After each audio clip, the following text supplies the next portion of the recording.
पुंडलिक तरुणपणी खूप उद्धट आणि स्वार्थी होता. तो आपल्या आईवडिलांशी वाईट वागायचा, त्यांचा अपमान करायचा आणि त्यांच्या सेवेकडे दुर्लक्ष करायचा. त्याला स्वतःच्या सुखाशिवाय काहीच दिसत नव्हते. एकदा पुंडलिक तीर्थयात्रेला निघाला.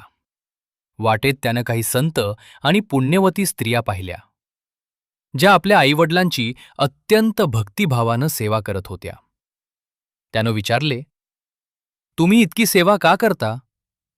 त्यांनी उत्तर दिले, आई वडील म्हणजेच आपले देव आहेत.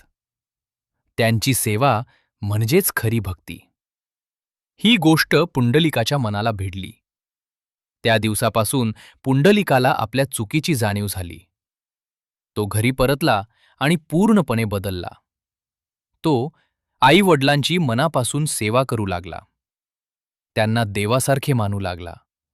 नम्र आणि शांत झाला. पुंडलिकाच्या या बदलानं श्रीकृष्ण विठ्ठल प्रसन्न झाले. देव त्याला भेटायला आले. पण त्यावेळीही पुंडलिक आईवडिलांची सेवा करत होता. त्यानं सेवा सोडली नाही. उलट देवाला म्हणाला, देवा, कृपया या विटेवर उभे राहा. देव त्याच्या भक्तीवर खुश झाले आणि त्या विटेवर उभे राहिले.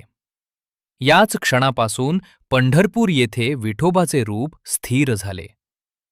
आईवडिलांची सेवा हीच सर्वोच्च भक्ती आहे. चूक झाली तरी बदल शक्य आहे. खरी भक्ती म्हणजे कर्तव्य आणि नम्रता. पुंडलिकाची कथा आपल्याला शिकवते की देव दूर नाही, तो आपल्या आईवडिलांच्या सेवेतच आहे. खरी भक्ती म्हणजे देवापेक्षा कर्तव्य आणि सेवा महत्वाची मानणे. पंढरीनाथ महाराज की जय. भगवान विठ्ठल म्हणजेच श्रीकृष्ण यांचे भक्तिमय रूप. महाराष्ट्रात भक्तिमार्ग सर्वात सोपा आणि श्रेष्ठ मानला जातो आणि त्याचा केंद्रबिंदू आहे विठोबा. विठ्ठल म्हणजे साधेपणा, प्रेम, नामस्मरण, भक्तासाठी सदैव उभा असलेला देव. पंढरपूर हे विठ्ठल भक्तांचे प्रमुख तीर्थक्षेत्र आहे. दररोज विठ्ठल विठ्ठल नामस्मरण करा. एकादशीला उपवास भजन करा. संतांचे अभंग ऐका. पंढरपूर वारीत सहभागी व्हा शक्य असल्यास. विठ्ठल म्हणजे भक्तासाठी उभा असलेला देव. सेवा, नामस्मरण, खरी भक्ती.